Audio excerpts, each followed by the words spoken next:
Hey everyone, so I've very recently started a new fitness and food routine, and I've had to do it because my cardio routine was just not serving me anymore, and this has been a bit of a pattern for me to have to consider every now and again, every few years, if the routine that I've settled in is actually still working. And sometimes it stops working after a while for a number of reasons, and it's the concept of what took you from A to B might not necessarily take you from B to C. And for me, aerobic exercise was my go-to for many years, and now, due to my age or other factors, I just realized that I have to change that, and I have, and I'm going for it. And so I was reflecting after starting doing this on the fact that the only reason why I can now almost always successfully set up a blueprint of what I want my food and fitness life to look like and then stick to it is because I resolved the emotional eating issues that I used to have a long time ago first. So there's a lot of different schools of thoughts out and about in terms of what works for who, what doesn't work. Some people like calorie counting, some people like doing intuitive eating, and none of it is either right or wrong. Of course, it needs to be tailored to the person, but I can absolutely guarantee to you 100% none of it will ever work if you still have an emotional attachment to food, because that emotional attachment which works and drives the 96% of your subconscious brain, which drives the 96% of all of your daily decisions, will inevitably override at some point.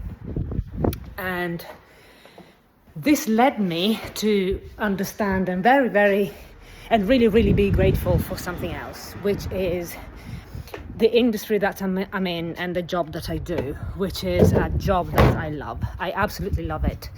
And I know it sounds counterintuitive, but the reason why this second point is important is that the more you love what you do, what you do throughout the day, whether it's work or other tasks that you have to complete and other goals that you have to achieve as part of your daily life, the less you are going to need food to regulate your mood.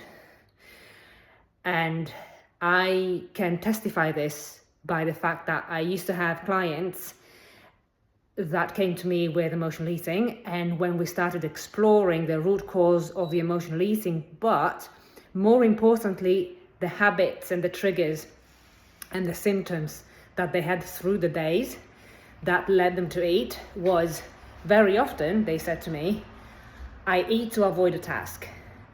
And this is the reason.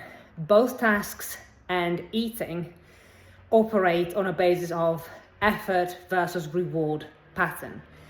And the anticipation of the food gives you dopamine, and the anticipation of successfully completing a task also gives you dopamine. The key word is successfully, because if you dislike the task, you perceive it as boring or tiresome, or it vexes you and you don't see the end of it, you don't see the successful end of it, your brain will immediately trick you into redirecting towards something that will give you a feeling of reward more quickly, which is either an easier task, I start tidying up the kitchen rather than doing my very complex project at work, or I start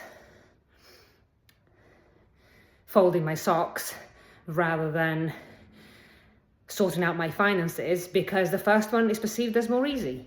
The first one will give me dopamine more quickly. And with food, it's the same.